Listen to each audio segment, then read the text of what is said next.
All right, welcome back to the Nexus podcast. Alethe Denis is my guest. She is a senior security consultant at Bishop Fox, and she specializes in social engineering, open source intelligence, and takes part in security assessments for critical infrastructure. Definitely been looking forward to this episode since we're going to dig into how attackers leverage all this data that's stolen in breaches, why social engineering and phishing attacks still work after almost 2 decades of cybercrime now, and a lot more that we can touch on. Before we get started, just my regular reminder to subscribe to the podcast. We are on Apple Podcasts, Spotify, Amazon, all the platforms, you name it. We're pretty easy to find. Subscribing, obviously, you don't miss any of the great guests I've had on recently and those who are coming up. So if you can join us, that really helps out. So let's get going with today's episode. How you doing, Alethe? Nice to meet you. Thanks for doing this. I appreciate it. Yeah, of course. Thank you so much for inviting me on. It's a pleasure. You bet. Before we get going, just maybe if you could tell the listeners a little bit about your role and even your career path. I always think that's an interesting discussion too. Of course. So I am a senior security consultant here at Bishop Fox on the Red team, and I sit on the Red team because our team is a small portion of the broader consulting team, and we focus on Red team assessments and are the only team permitted to employ social engineering tactics in our work. And of course, that's where I thrive, is on the social engineering side of things. So in my day-to-day activities, I can be assigned a wide variety of projects. Most of the time, I'm using social engineering to advance the objectives of the Red team and to help us achieve our goal. Because Red team assessments are very goal-driven. So there's a trophy, and the Red team is working to gain that trophy. And so we use social engineering, whether that is face-to-face for things like physical security assessments, or over the phone, via email, or through a wide variety of combinations of those things. So for example, in a physical assessment, sometimes we have email or voice phishing in scope to help our efforts as well. And then I also lead the tabletop exercise facilitation service line here at Bishop Fox as well. So what we do there is we put together hypothetical scenarios where we step clients' incident response teams and the different stakeholders that participate in an incident response scenario through a hypothetical problem, and they essentially respond to it as if it were happening in real time. And so we do our best to kind of simulate the stressors by delivering injects and having them respond to that as if it were a real situation. And those are kind of my two most frequent assignments here at Bishop Fox. I've always enjoyed kind of the human side of cybersecurity, and how do you train for something like this? I mean, there's a measure of deception involved here. It's understanding all the tactics. How do you brush up on this? So I'd love to say that anyone can be a social engineer, but I don't really believe that. I think that there is potential for anyone to become a manipulator. You can learn how to manipulate people to a degree. And I think we see that a lot in sales, marketing, and politics, for example. Anyone can learn how to, pull certain levers, so to speak, when it comes to human behavior and psychology. And most of those things people often associate with, the darker side of manipulation. Whereas I like to think that I play on both sides, the good and the bad. Influence can also be on the side of leadership and trust building and building rapport and creating strong relationships and, being a great mentor all of those activities also require social engineering skills. And I find that becoming a social engineer actually helped me to learn how to be a better leader and to be better at relationships in general. Hmm. But for most people who are excellent social engineers, I notice a common thread, and that is that they have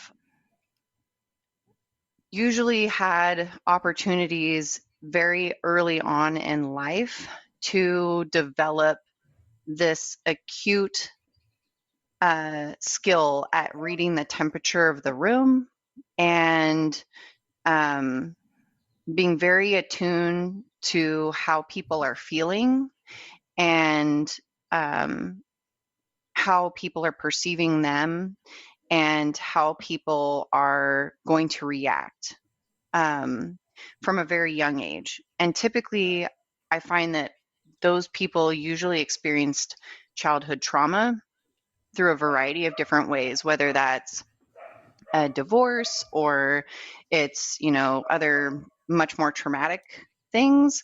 Right.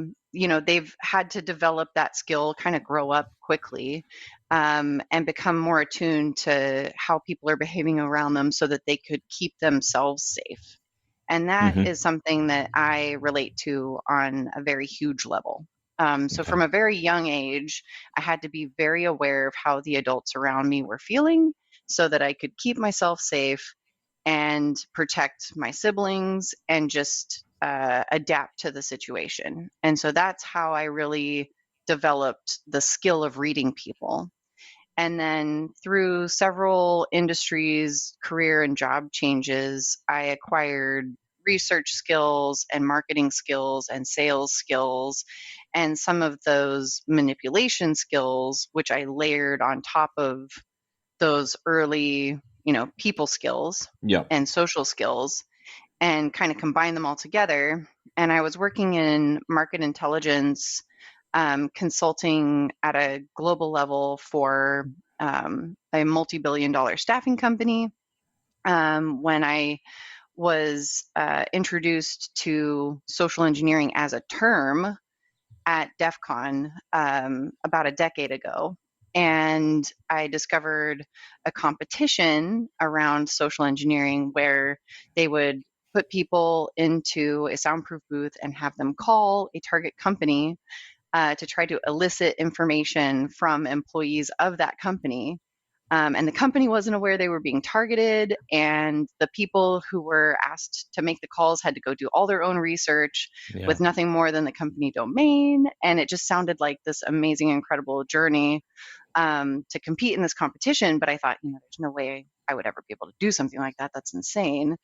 And then after a couple of years of watching it, I was like, I think I want to try this.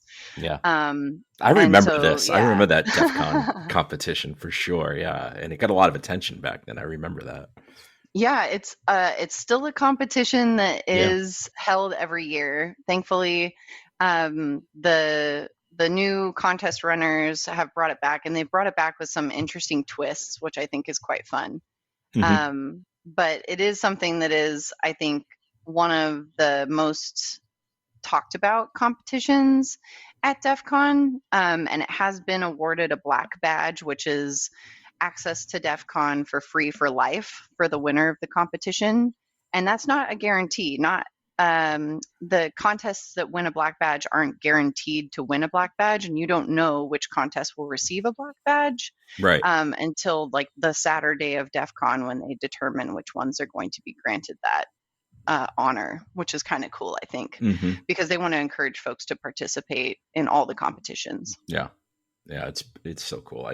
I like I said, I'm not a super technical person. So this aspect of cyber, I can really kind of grasp and get into. And to me, like obviously there's the two aspects of this. This is the social engineering part of it, but then how do you leverage this kind of information that you're gathering? And maybe it makes sense to kind of start our discussion just like, why does stuff like this still work? I mean, we've had 2 decades of awareness training and Hmm. companies that are focused just on this kind of training, and yet there are countless breaches that still start with a fish or a convincing text, etc. Why does this stuff still work?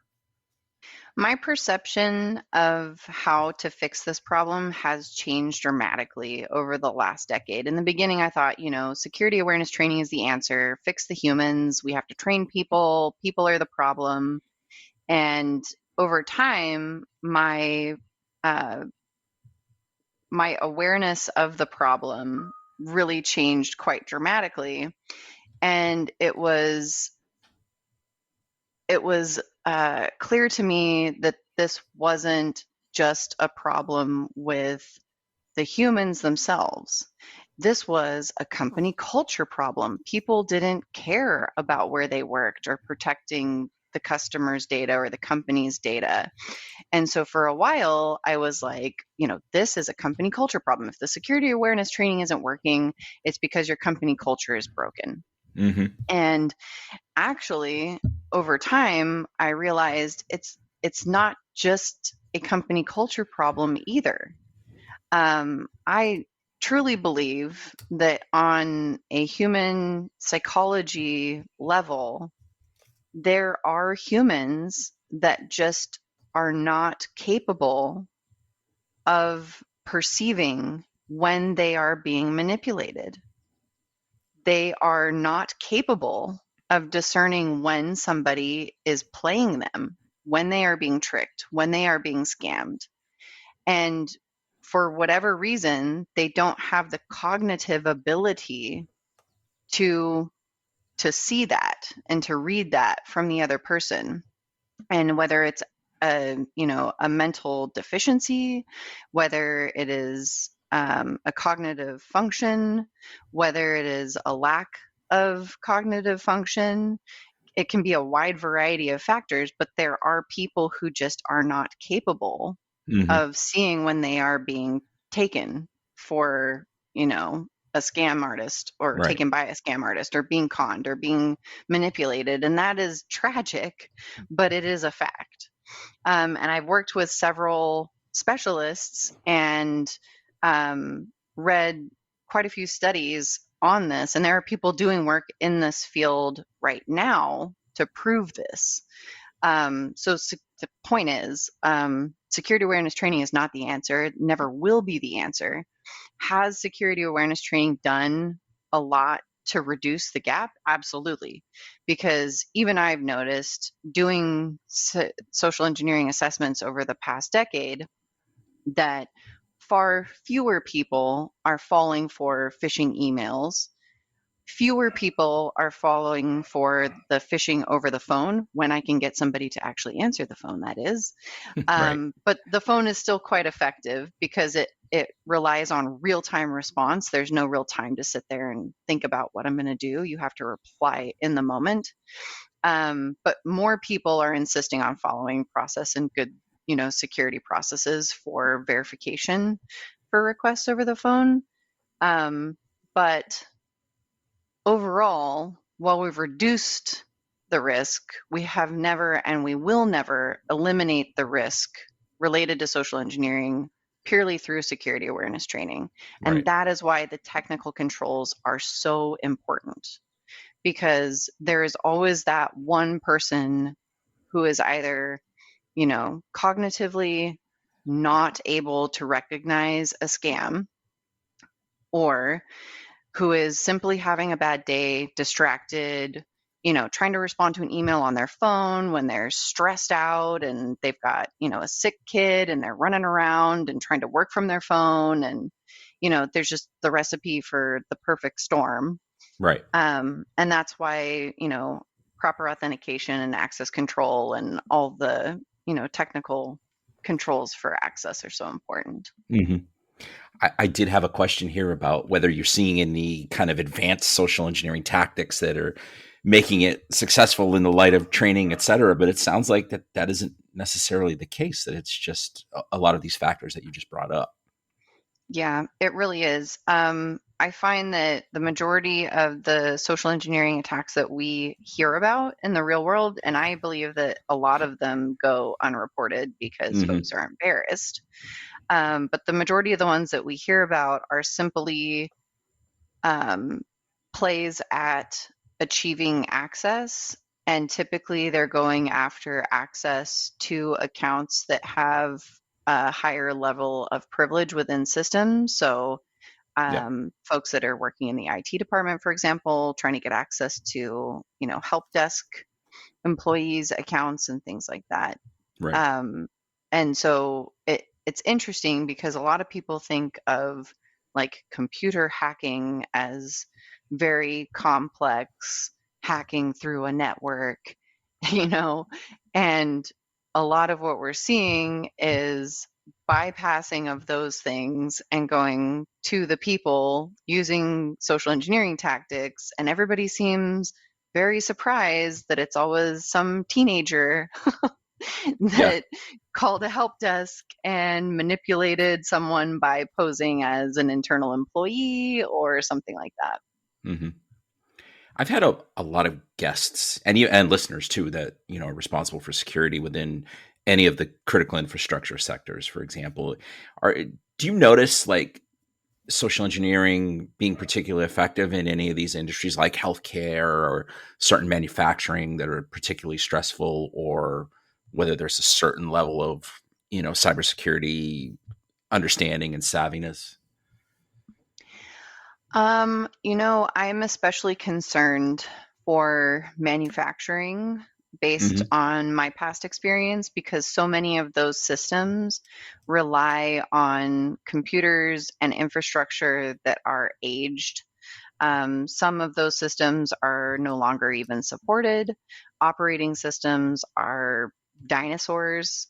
Payment systems and things that are passing credit card data in the clear still exist in security assessments that I have done even within the last 5 years. That was a finding, and it's just because, this system has been in place for so long and this is what we've always used and it's just the way things are. Right. And there's no budget to upgrade it or update it or bring in a whole new thing. Like that's just hard. And unfortunately, in so many of our, public sector entities and organizations, it's just impossible to get the budget, to have the resources to rip all these things out and replace them because it takes down so many systems and so many things are so interconnected. So I do have a lot of concern, especially for our critical infrastructure and manufacturing in particular, just based on what I've seen. Things like water treatment facilities, cities and counties, and then, of course, hospitals.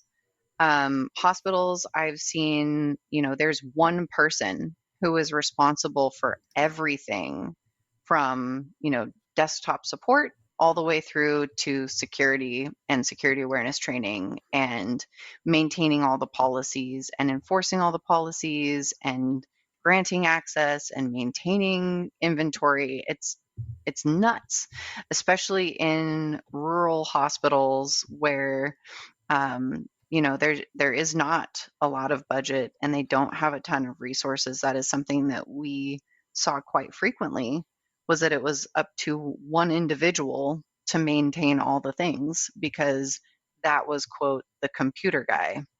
Right. And it's like, well, I mean, they do computers, so that's just a computer thing. And there's just no understanding of the depth of this field and the true amount of work that involves end to end, and the resources that are truly necessary to do those jobs well. And Hmm. so that was something that we would always advocate for when I was focused on critical infrastructure and working on that side of things, was to try to be, for lack of a better term, the anger translator for those people and to help as consultants to show and demonstrate the need for more resources, more budget, updated tools, more efficiency, better processes, more time, um, to be able to really bring these things up to date and then to maintain them on a go forward basis, because it was so lacking. Right. For Yeah. It's hospitals, definitely. especially, I Mhm. mean, this was around the time too when during the pandemic, hospitals were getting ransomware left and right. I mean, we were very concerned. Um, and we also did physical security assessments for hospitals. And the problem with hospitals is that they're so accustomed to seeing patients pretty much everywhere. And so they have a much higher threshold for people that shouldn't be where they are being where they are.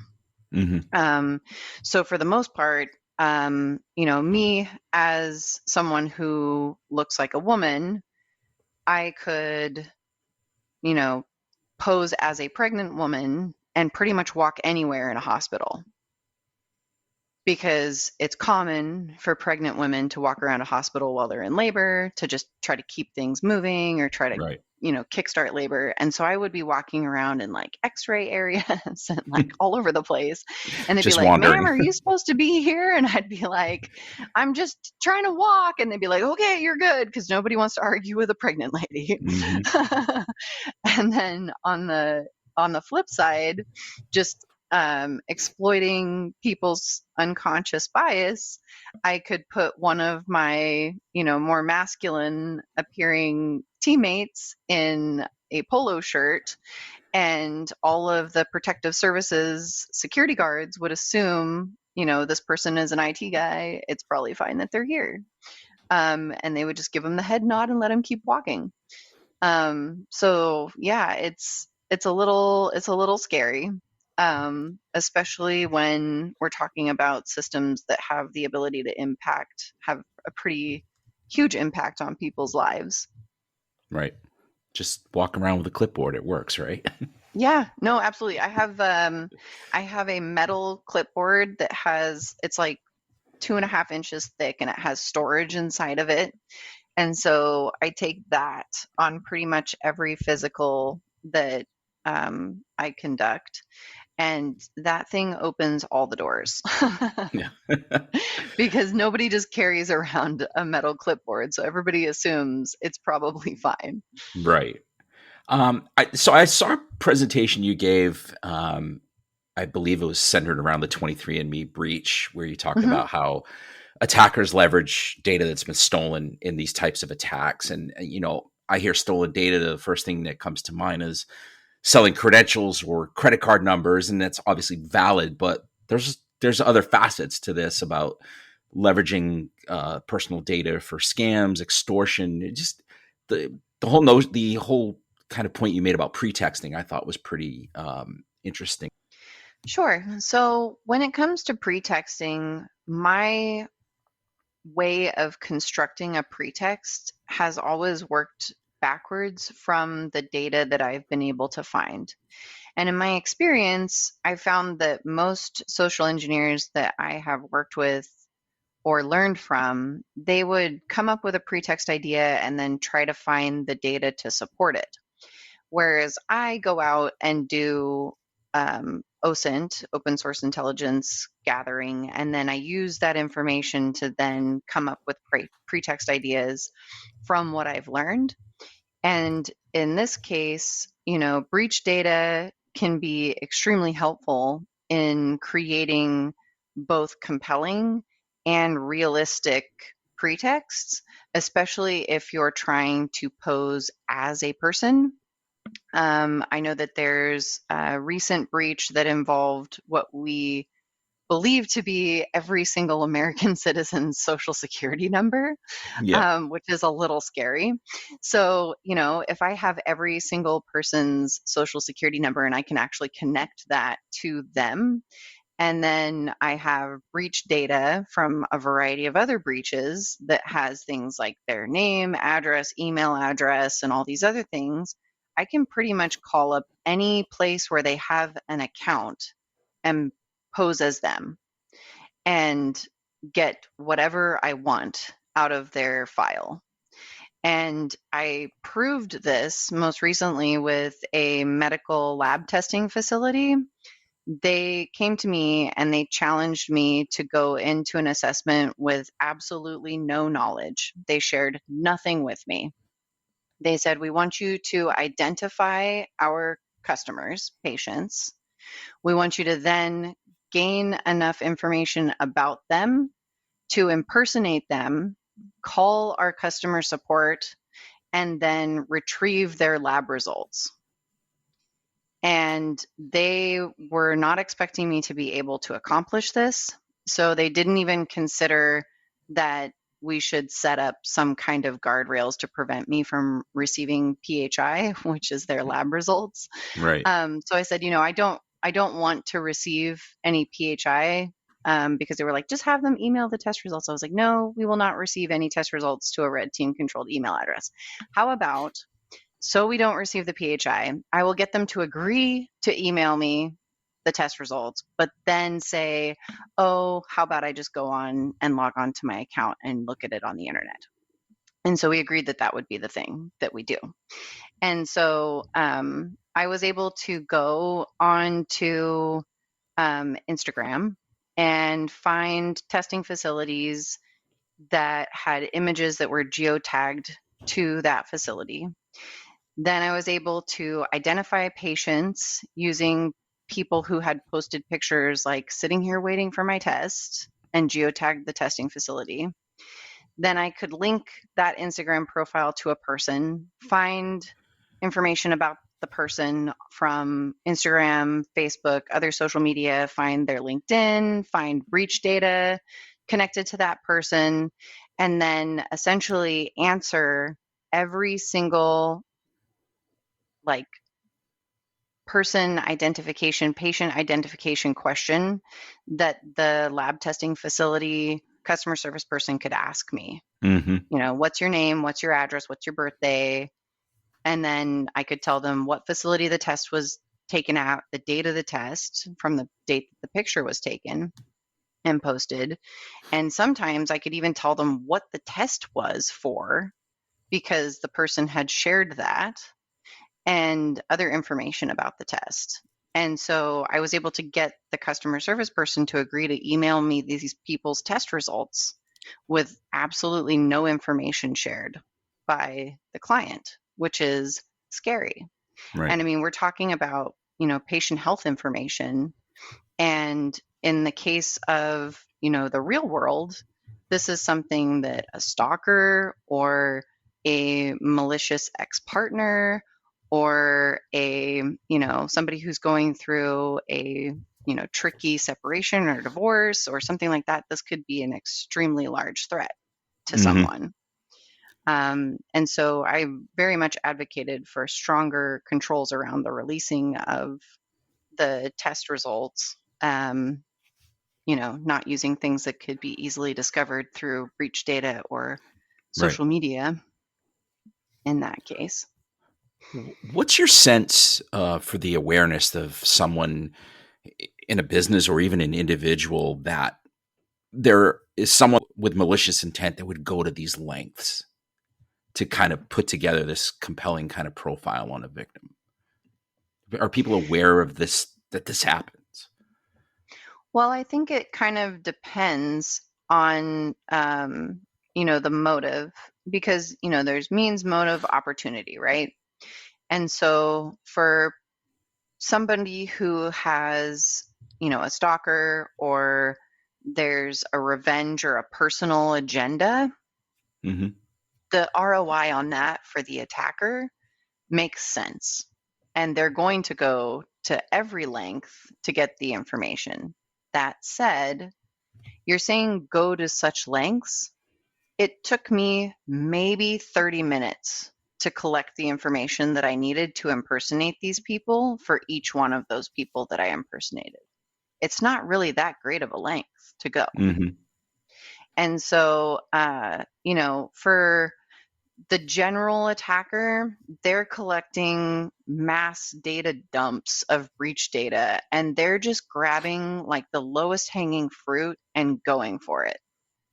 And in those cases, yeah, they're probably not going after like patient health data or something like that. They're trying to translate it into money. And in those cases, I would say we're looking at things more along the lines of fake ransom type kidnapping scams and things like that, where the attacker will learn about your family, learn about your children, for example, where they go to school, and then they place a call to you and they say, we have your child. They name them, they name the school, they name your address, your name, any other personally identifiable information that they can find about you and your kid. And they'll have like a crying kid in the background that's, crying for mom or something like that. Right. And they say, pay us $1,000 and we'll let your kid go. And your kid's fine. They're at school. Nothing's wrong. But they're trying to play on that fear and the, urgency to trigger a response and get money from you. Mm-hmm. Another one, they target senior citizens. And this actually happened to my husband. They called his grandmother and said that he had been in an accident, was at the hospital, and they could not perform any medical care until they got money because he didn't have insurance or something silly like that. And so they were trying to extort money out of his grandmother to save his life. And he was fine sitting at work. Nothing had happened, no car accident, no nothing. Right. And they used all this information that they found on the internet about him and about her to connect with her and say, that they knew all this stuff. So of course this was true. And I Right. think that's where this type of breach data is helpful for the average attacker and basically scam artists, because that's where this is going. And it's usually the offshore, like call center style mass spray and pray scammers that use this bulk breach data for these types of social engineering Mm-hmm. initiatives. Yeah, and like you said, they really prey on the emotional aspect of it, and it's cruel often in many times, whether it's a romance Absolutely. scam or what you just described about someone being injured. It's cruel. Yeah. Yeah, it's absolutely horrible. And, the latest one that I'm talking to my kids about is these folks that are offshore that they know they're never going to get traced or tracked down. There's no consequences. And they will target younger preteens and teenagers on Instagram. They will pretend to be in a relationship with them and get, salacious pictures. Sure. And then once they receive the pictures, then they flip on them and they threaten to release the pictures to everyone on that child's friend list and their family and embarrass them if the child doesn't pay them money. And then once they pay them a little bit of money, then they just continue to extort, threaten, harass, and essentially torture them until, the child either does something drastic or goes to a parent or somebody for help. Mm-hmm. And it I'm basically never stops. right. I'm curious, how often are you included in red team exercises? Is it always part and parcel of what companies get as a service, or do they have to kind of, do they know to request, what your specialty is in terms of the human side of red teaming, whether it's just to get in a building or even, deeper? So as far as like offensive security testing goes, with Bishop Fox, there's sort of two flavors. There's the standard pen testing, of which there are many different types: internal pen test, external pen test. And for those, there's more regimented testing. We test all the, things, bang on all the doors, test all the locks, so to speak. And then for red teaming, those are really targeted more for more mature security programs for organizations that feel that they have, that they're ready for that, that Mm-hmm. they have done very well when it comes to the standard pen testing, and that they're at a level where they're ready to truly test the defenses of the company and their defenders' ability to detect a red team. Because the primary difference is that the red team's objective is to remain undetected in their attack, and we go in as stealthily as possible. Right. Whereas with pen testing, there's no degree of stealth. And so for red teaming, usually they request that, and our sales team and our deal architects are the ones that try to help our clients determine whether or not they're ready for that, and make sure that they're purchasing the right package for them. With the red team itself, sometimes they include the physical vector, sometimes they include social engineering, and sometimes there's email, voice, or even sometimes like Teams messaging or other messaging platforms included in the scope as far as vectors that we can use. It just kind of depends on what the priorities of the client are and Hmm. what the goal is as far as what makes the most sense. Yep. My dream is always to sell Ocean's 11, which is like all the consultants, all the time in the world, all Yep. the vectors are in play. But I mean, of course, that's completely unrealistic and incredibly expensive.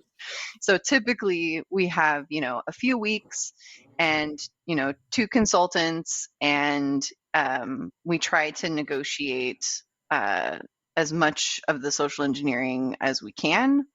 But for the most part, a physical penetration test usually starts out like a physical penetration test. And Hmm. then, we discuss what the rules of engagement are in the scope. And then if we can utilize other vectors in advance to try to learn about the environment or the building prior to going on site, like making phone calls and things like that. Right.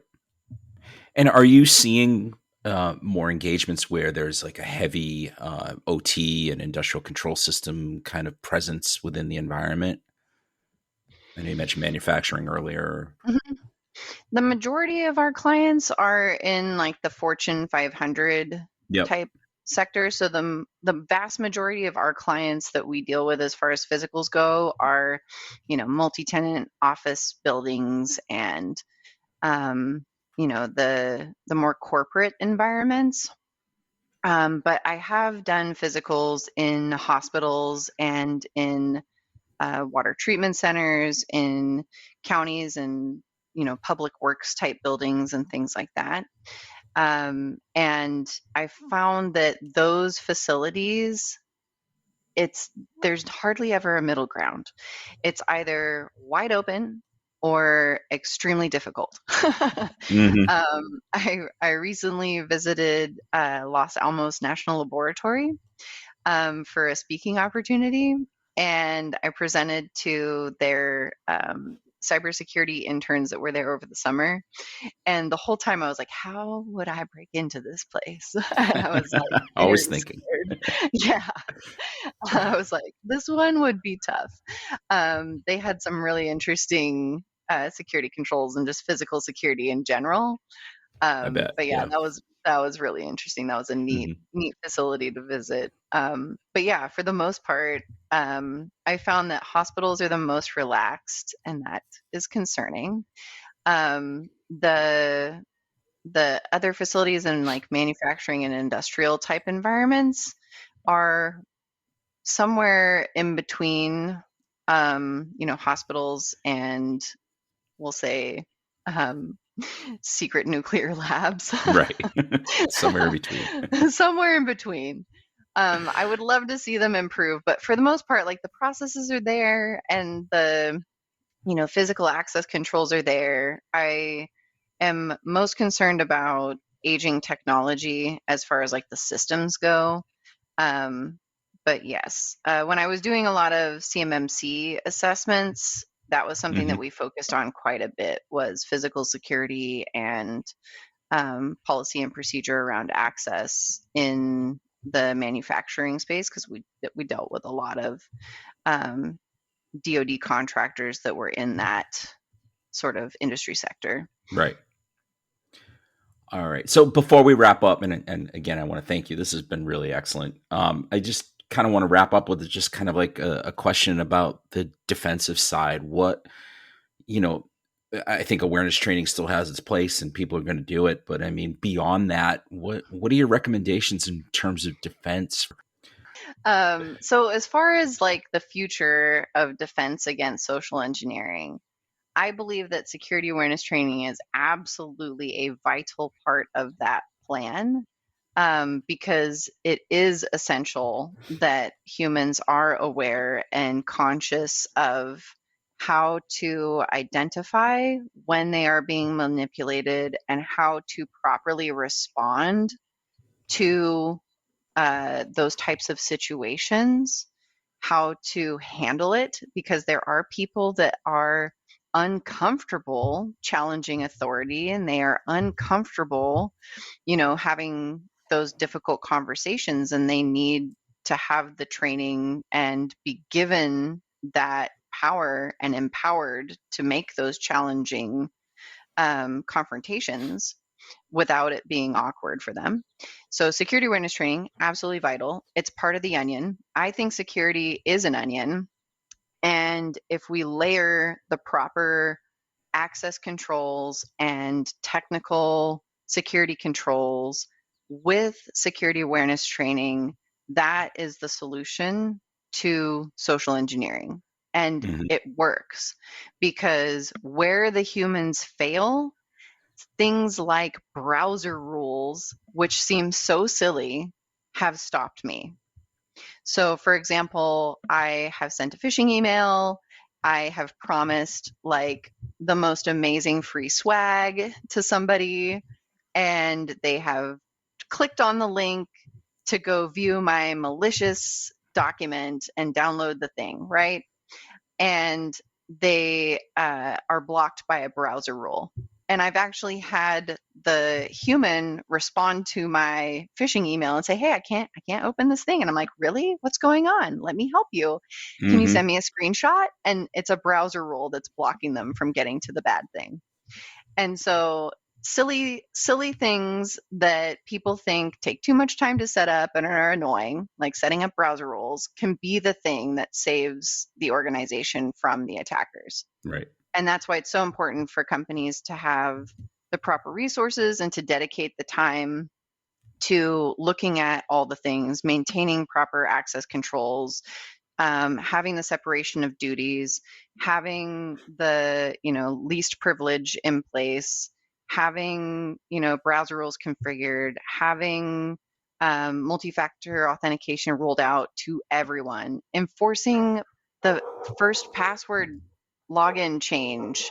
I know that sounds silly, but some organizations, we fish credentials and we get a whole handful of credentials, and most of them look like the default password because they're all in the same format. And we're like, Right. really? How is this possible? So it's that basic cyber hygiene plus technical security controls plus the security awareness training plus access controls, and all of these layers of defenses working together and being properly maintained, that's going to prevent social engineering. All right. Ali, thank you so much for doing the podcast. I really enjoyed this discussion, and I know people are going to get a lot of value out of it. So thanks again for coming on. I really appreciate it. No, thank you. I appreciate the invitation. It was so great to meet you as well. Same here. Have a great day. Thanks. Thanks, you as well.